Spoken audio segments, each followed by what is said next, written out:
السلام علیکم دوستوں، آج میں آپ کے سامنے ایک نئے ناول کی شروعات کرنے جا رہا ہوں جس کا نام داستان ایمان فروش ہے۔ اس میں سلطان صلاح الدین ایوبی کے بارے میں تفصیلی بیان کیا گیا ہے، ان کے مصر کے گورنر بننے سے لے کر فلسطین میں مسجد اقصیٰ کے جیتنے تک کا بیان کیا گیا ہے۔ ناول کو شروع کرنے سے پہلے اگر آپ پہلی بار چینل پر آ رہے ہیں تو چینل کو سبسکرائب کر لیں اور ویڈیو کو لائک ضرور کر دیں۔ آئیے شروع کرتے ہیں ناول کا فرسٹ چیپٹر۔ مصر میں صلاح الدین ایوبی کا استقبال جن دولت مند لوگوں نے کیا ان میں نازی نام کا ایک سالار خصوصی اہمیت کا حامل تھا۔ ایوبی نے سب کو سر سے پاؤں تک دیکھا، اس کے ہونٹوں پر مسکراہٹ اور زبان پر پیار و محبت کی چاشنی تھی۔ بعض پرانے آفیسروں نے اسے ایسی نگاہوں سے دیکھا جو تنگ بھی تھیں اور جس میں تصور تھا۔ وہ صلاح الدین ایوبی کے صرف نام سے واقف تھے یا اس کے متعلق یہ جانتے تھے کہ وہ حکمران خاندان کا فرد ہے اور اپنے چاچا کا جانشین ہے۔ وہ یہ بھی جانتے تھے کہ نور الدین جنگی کے ساتھ اس کا کیا رشتہ ہے۔ ان کی نگاہوں میں صلاح الدین ایوبی کی اہمیت بس اس کے خاندان کی بدولت تھی یا اس وجہ سے اس میں اہمیت دی کہ وہ مصر کا فوجی وائسرائے اور کمانڈر ان چیف بن کر آیا ہے۔ اس کے سوا انہوں نے صلاح الدین ایوبی کو کوئی اور وقت نہیں دی۔ ایک بوڑھے آفیسر نے اپنے ساتھ کھڑے آفیسر کے کان میں کہا، بچہ ہے، اسے ہم پال لیں گے۔ مورخین اور اس وقت کے واقعہ نگار یہ نہیں بتا سکتے کہ صلاح الدین ایوبی نے ان لوگوں کی نظریں بھانپ لی تھیں یا نہیں۔ وہ استقبال کرنے والے اس ہجوم میں بچہ لگ رہا تھا۔ البتہ جب وہ نازی کے سامنے مصافحہ کرنے کے لیے رکا تو ایوبی کے چہرے پر تبدیلی سی آ گئی تھی۔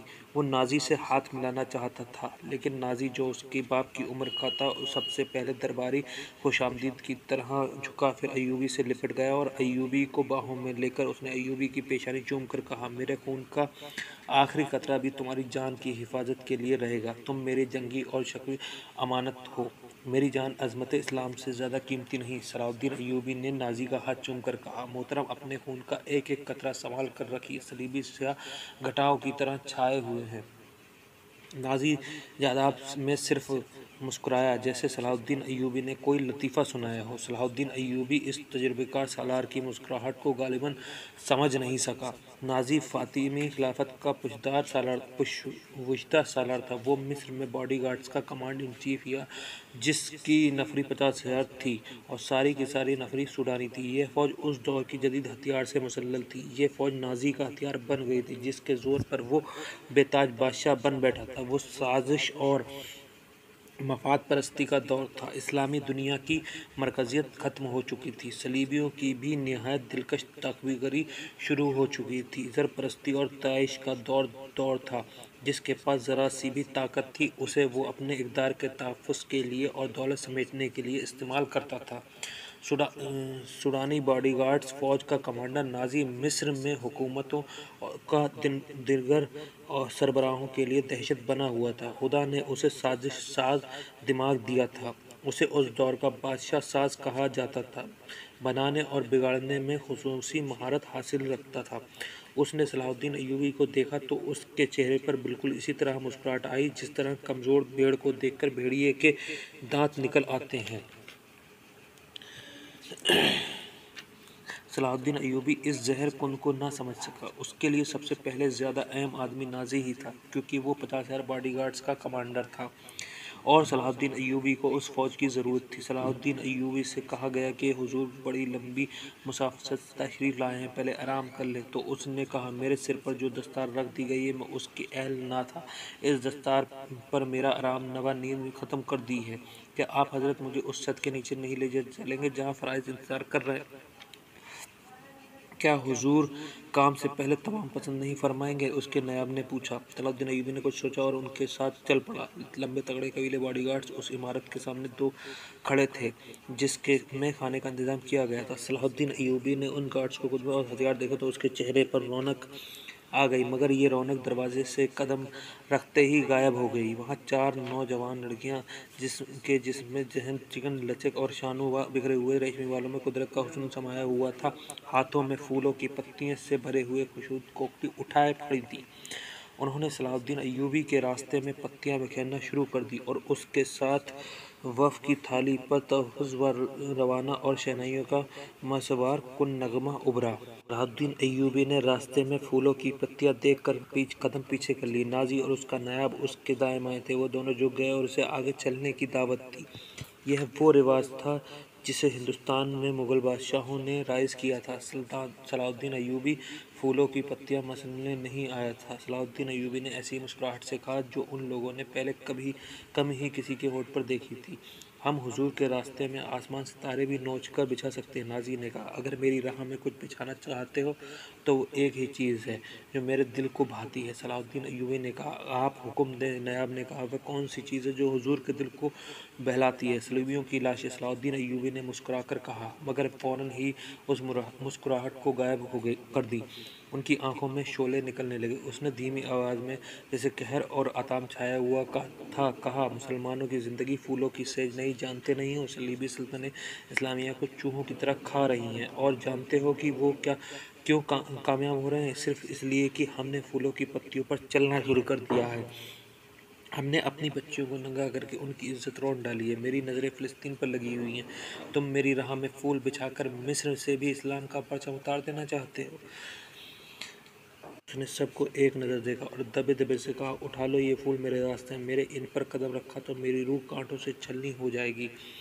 ہٹا دو لڑکیاں میرے راستے سے، کہیں ایسا نہ ہو میری تلوار ان کے اتنے دلکش سنہرے بالوں میں الجھ کر بیکار ہو جائے۔ حضور کا حکم سر آنکھوں پر۔ مجھے حضور نہ کہو۔ صلاح الدین ایوبی نے بولنے والے کو یوں ڈانٹ دیا جیسے تلوار سے کسی کافر کی گردن کاٹ دی ہو۔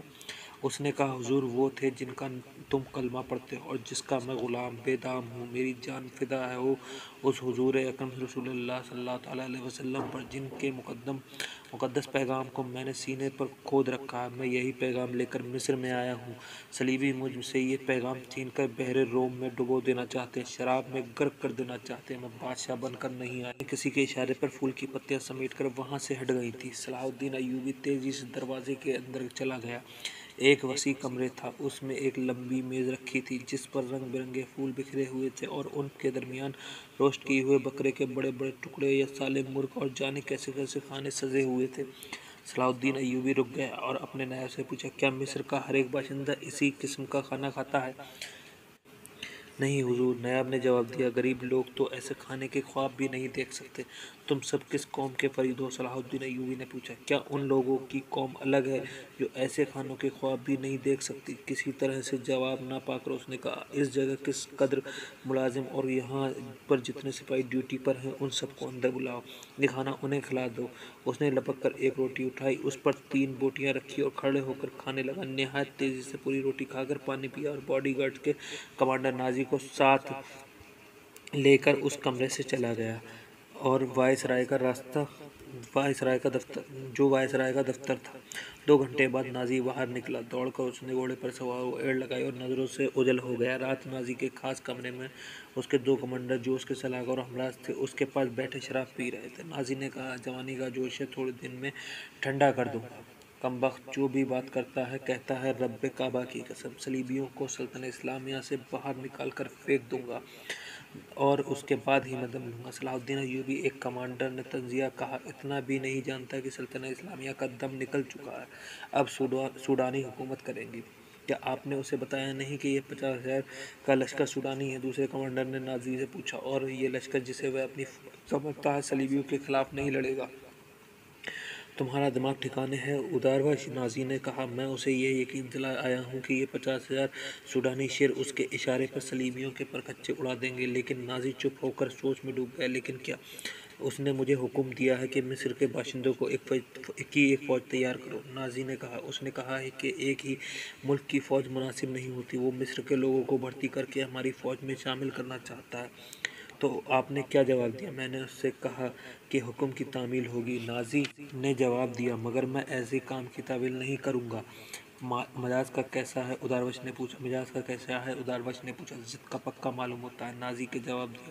آپ کی دانش اور تجربے کے سامنے تو وہ کچھ بھی نہیں لگتا۔ دوسرے کمانڈر نے کہا، نیا امیر مصر بن کر آیا ہے، کچھ روز یہ نشہ طاری رہے گا، میں یہ نشہ اتارنے نہیں دوں گا۔ نازی نے کہا، اسے اسی نشے میں بدمست کر کے ماروں گا۔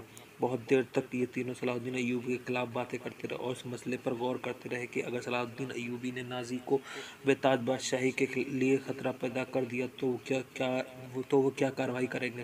ادھر صلاح الدین ایوبی اپنے نائب کو سامنے بٹھائے یہ ذہن نشین کر رہا تھا کہ وہ حکومت کرنے نہیں آیا اور نہ ہی کسی کو حکومت کرنے دے گا۔ اس نے کہا کہ اسے جنگی طاقت کی ضرورت ہے اور اسے یہ بھی کہا کہ اسے یہاں کے فوجی ڈھانچہ بالکل پسند نہیں۔ 50,000 باڈی گارڈ سوڈانی ہیں۔ ہمیں ہر طرف کے باشندوں کو یہ حق دینا ہے کہ وہ ہماری فوج میں آئیں، اپنے ظہور دکھائیں اور مال غنیمت میں سے اپنا حصہ وصول کریں۔ یہاں کے عوام کا معیار زندگی اسی طرح بلند ہو سکتی ہے۔ صلاح الدین ایوبی نے انہیں بتایا، میں نے نازی سے کہا ہے کہ وہ عام بھرتی شروع کر دیں۔ کیا آپ کو یقین ہے وہ آپ کے حکم کی تعمیل کرے گا؟ ایک ناظم نے اس سے پوچھا، کیا وہ حکم کی تعمیل سے گریز کرے گا؟ وہ گریز کر سکتا ہے، ناظم نے جواب دیا۔ فوجی امور اسی کے سپرد ہے، وہ کسی کے حکم لیا نہیں کرتا، اپنی منوایا کرتا ہے۔ صلاح الدین ایوبی خاموش رہا، جیسے اس پر کچھ اثر نہیں ہوا۔ اس نے سب کو رخصت کر دیا اور صرف علی بن سفیان کو اپنے پاس رکھا۔ علی بن سفیان جاسوسی اور جوابی جاسوسی کا ماہر تھا۔ اسے صلاح الدین ایوبی بغداد سے اپنے ساتھ لایا تھا۔ وہ ادھیڑ عمر کا آدمی تھا، اداکاری، چرب زبانی اور بھیس بدلنے میں مہارت رکھتا تھا۔ جنگوں میں اس نے جاسوسی کی بھی تھی اور جاسوسوں کو پکڑا بھی تھا۔ اس کا اپنا گروہ تھا جو آسمان سے تارے بھی توڑ لاتا تھا۔ صلاح الدین ایوبی کو جاسوسی کی اہمیت سے واقفیت نہیں تھی۔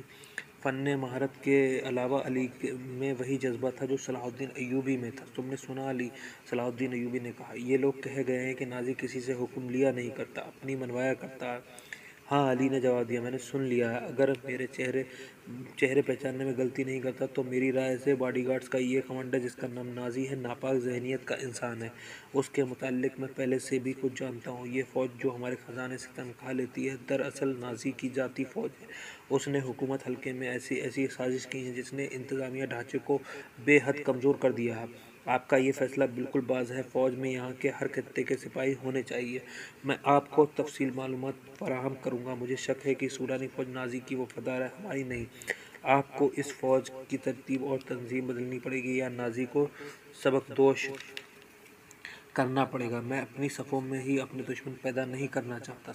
سلطان صلاح الدین ایوبی نے کہا، نازی گھر کا بھیدی ہے، اسے سبکدوش کر کے اپنا دشمن بنا لینا دانشمندی نہیں۔ ہماری تلوار غیروں کے لیے ہے، اپنوں کا خون بہانے کے لیے نہیں۔ میں نازی کی ذہنیت کو پیار اور محبت سے بدل سکتا ہوں۔ تم اس فوج کی ذہنیت معلوم کرنے کی کوشش کرو، مجھے صحیح اطلاع دو کہ فوج کہاں تک ہماری وفادار ہے۔